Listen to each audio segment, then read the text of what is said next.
Баршаңызға сәлем, керек кеңес арнасының көрермендері. Ақ шашты жұлса, қаптап кететіні рас па?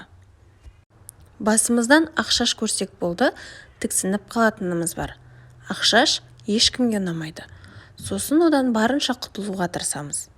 Басымнан ақ шаш көрінбесінші деп жұлып тастаймыз. Бұл дұрыс па? Сауалға трихолог Айгүл Қожаева жауап берді. Маманның айтуы бойынша, ақ шашты мүлде жұлуға болмайды. Оның бірнеше себебі бар. Шашты мүлде жұлуға болмайды. Шаш талшығы өсіп шығатын жасуша фолликулды зақымдауы мүмкін. Зақымдалған құйқадан шаштың шығуы қиындайды. Содан шаш сиреуі мүмкін. Ақ шашты жұлсаң да сол ақ шаш қайта өсіп шығады.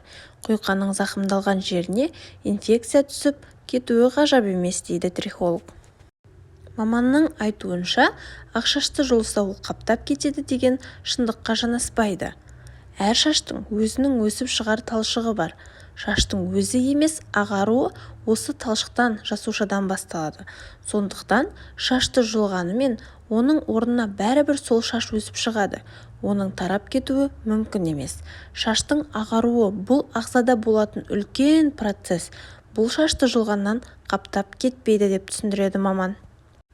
Ақ шашты көрсетпеудің оңай жолдары: шашты бояу, ультракүлгін сәулемен кесу, мезотерапия, дәрі-дәрмекті қолдану, дәрумендер ішу.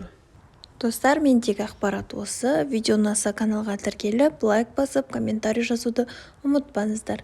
Сіздерге ұнады деген үміттемін. Келесі кездескенше қош сау болыңыздар.